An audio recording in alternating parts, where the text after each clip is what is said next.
ہم پہلے بھی بتا چکے ہیں آپ کو، خبریں ہیں، ہیڈ لائنز ہیں پوری کہ مارکو روبیو نے روکا نہیں گراؤنڈ آپریشن شروع کرنے سے، یعنی امریکہ کی پوری ہری جھنڈی ہے۔ بہت بڑی آگ، بہت بڑی تباہی اس وقت غزہ سٹی میں، لوگ مجبور ہو کر اپنے گھر چھوڑ کر بھاگ رہے ہیں۔ الجزیرہ کی رپورٹر ہند خداری نے نصیریت کیمپ سے بتایا کہ غزہ سٹی سے نکلنے کی کوشش کر رہے ہزاروں فلسطینیوں کی حالت ناقابل برداشت ہے۔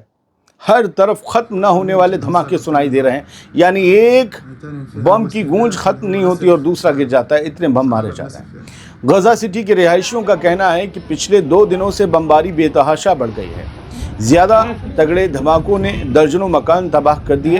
ٹینکوں اور جہازوں کے ساتھ اب اسرائیلی نیوی کی بوٹس بھی، ان کی ناویں بھی ساحل سے لگے علاقوں اور خیموں پر بمباری کر رہی ہیں، یعنی ہوا، زمین اور سمندر، ہر جگہ سے حملہ ہو رہا ہے۔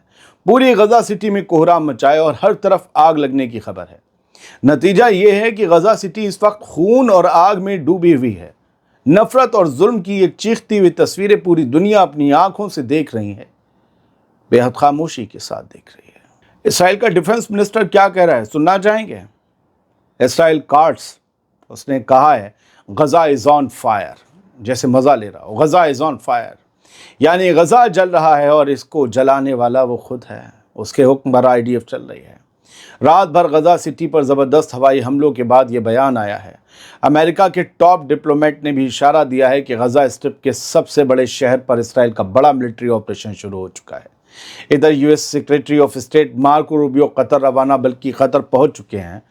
وہاں وہ ان حکام سے ملیں گے جو پچھلے ہفتے اسرائیل کی اس اسٹرائیک سے سخت ناراض ہیں، جس میں حماس کے 5 لوگ اور ایک لوکل سیکیورٹی افسر مارے گئے تھے۔ روبیو چاہیں گے کہ قطر ہلکا بیٹھ جائے، خاموش بیٹھ جائے، غصہ کم کر دے، تو باقی یہ جو عرب ممالک جو کوششیں کر رہے ہیں، عرب ناٹو کی بات ہے یا ایک جوائنٹ ملٹری ایکشن کی بات ہے، وہ سب ٹھنڈی پڑ جائے گی جب مدعا ہی ختم ہو جائے گا۔ مارکو روبیو گئے، اور جہاں تک ہے میں اگلے بلیٹن میں آپ کو بتاؤں گا، ایک بڑی ڈیفنس ڈیل کا لالچ دیا گیا ہے۔ چلیے بڑھتے ہیں آگے۔ امریکہ نے ایک الٹیمیٹم دیا ہے، کہا ہے کہ حماس کے پاس اب صرف چند دن بچے ہیں، سوچ لو۔ امریکی secretary of state Marco Rubio نے آج منگل کو صاف کہا کہ حماس کے پاس اب صرف چند دن یا زیادہ سے زیادہ کچھ ہفتے بچے ہیں، ورنہ معاملہ ہاتھ سے نکل جائے گا۔ روبیو اسرائیل سے نکلتے ہوئے، قطر کے لیے نکلتے ہوئے رپورٹر سے بات کر رہے تھے اسرائیل نے، اور اس نے کہا کہ اسرائیل نے غزہ سٹی میں آپریشن شروع کر دیا ہے۔ اب ہمارے پاس مہینوں کا وقت نہیں، شاید صرف کچھ دن کا ہے۔ دیکھ رہے ہیں پریشر کیسے مینٹین کیا جا رہا ہے۔ مارکو روبیو نے کہا کہ امریکہ کی پہلی پسند ہے کہ یہ لڑائی ایک نیگوشیٹڈ سیٹلمنٹ سے ختم ہو، یعنی حماس ہتھیار ڈال دیں، ڈی ملٹرائز ہو جائے اور پھر اسرائیل کے لیے خطرہ نہ بنے۔ آپ کو پتہ ہے سپٹمبر میں UN میں بڑی کانفرنس ہونے والی ہے فلسطین کو لے کر۔ فلسطین آزاد ہو، ویسٹ بینک آزاد ہو، اس سے پہلے غزہ کو غلام بنانے کے لیے ایک ملٹری آپریشن غزہ کو قبضانے کے لیے شروع ہو چکا ہے۔ امریکہ کی اس میں حمایت ہے، انکار نہ کرنا بھی تو مرضی دینا ہوتا ہے۔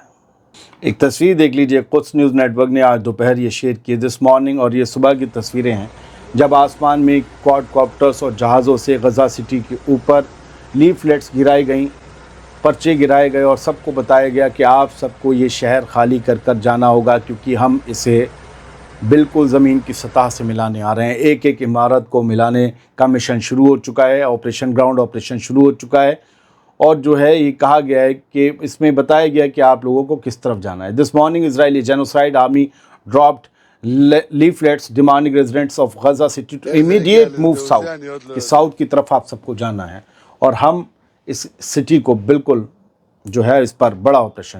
اب بھی غزہ میں کچھ گھر باقی ہیں، آپ اس ویڈیو میں اگر دیکھیں، یہ سب مٹیاں میٹ کر دیے جانے ہیں، یہی سب کچھ چل رہا ہے۔ آواز تو سن لی ہوگی آپ نے۔ اسرائیل مسٹ پریپیئر فار آئسولیشن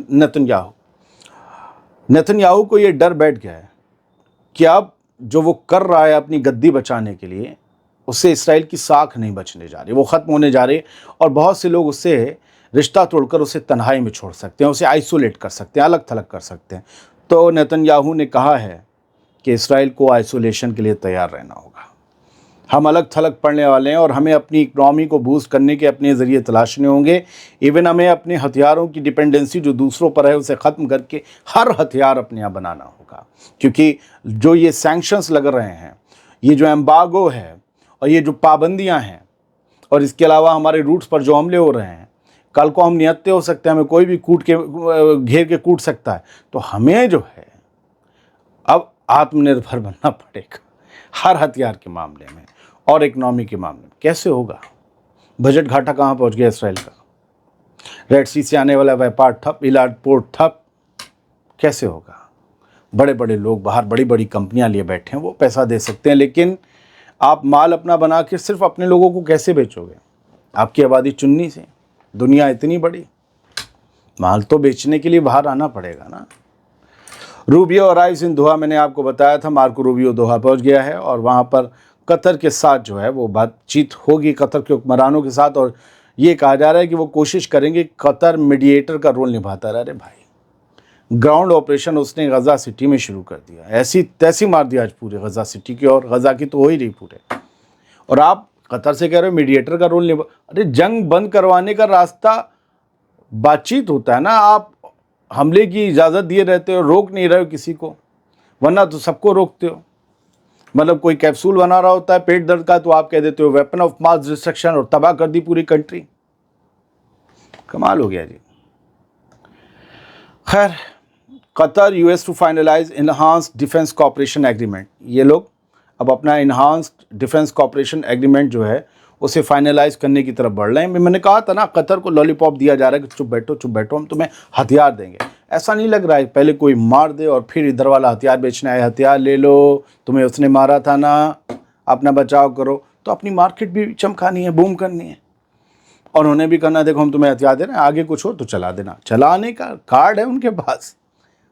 کیا بہت سی چیزیں سب آن لائن، ڈیجیٹل پاسورڈ وغیرہ، آپ یہ کسی کو F-15-35 بیچ بھی دیں تو پہلے اسے اجازت لینی پڑتی اڑانے کے لیے، حملے کے لیے۔ ایران اور اس کے الائز نے آج ایک ڈرافٹ ریزولوشن اپنے نیوکلیئر سائٹس کے پروٹیکشن کے لیے سبمٹ کیا ہے۔ ابھی میں آپ کو سمجھا دیتا ہوں۔ ایران نے 5 ملکوں کے ساتھ مل کر IAEA میں ایک مسودہ قرار نامہ پیش کیا ہے۔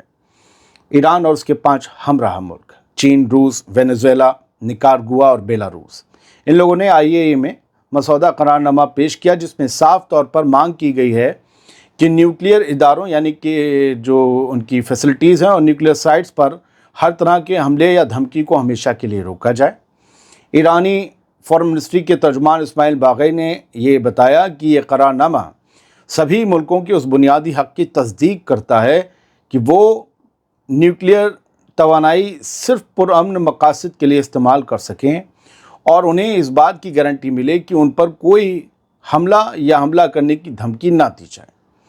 باغی نے کہا کہ دنیا کے ہر ملک کو پرامن نیوکلیئر سہولتوں پر حملے یا دھمکی سے بچایا جانا چاہیے۔ اب وقت ہے کہ دنیا کی برادری اس قانون شکنی کو روکے اور سخت قدم اٹھائے۔ مطلب امریکہ نے حملہ کیا تھا، امریکہ کے خلاف یہ چلا جائے گا یہ اسرائیل نے کیا تھا اس کے خلاف کیا کر لے گا، ان کے پیچھے امریکہ کھڑا ہوا ہے۔ حالانکہ پھر بھی چین، روس، وینزویلا، نکارگوا اور بیلاروس کو شامل کرنے کی وجہ جو ہے ایران کی وہ یہی ہے کہ دیکھو ہم تم سے قرار کر لیں گے IAEA والوں، لیکن آگے ہماری نیوکلیئر فیسلٹی پر حملہ نہ ہو۔ اب اس میں گارنٹر بنیں گے 5، لیکن کیا کل کو خدا نہ کرے کوئی حملہ ہوا پھر سے ایران کی نیوکلیئر فیسلٹی پر، تو ان 5 میں سے روس اور چائنا جیسے ملک بولیں گے یا نہیں، پتہ نہیں ہے بھائی۔ فی الحال بہت بہت شکریہ، سلامت رہیے، خوش رہیے۔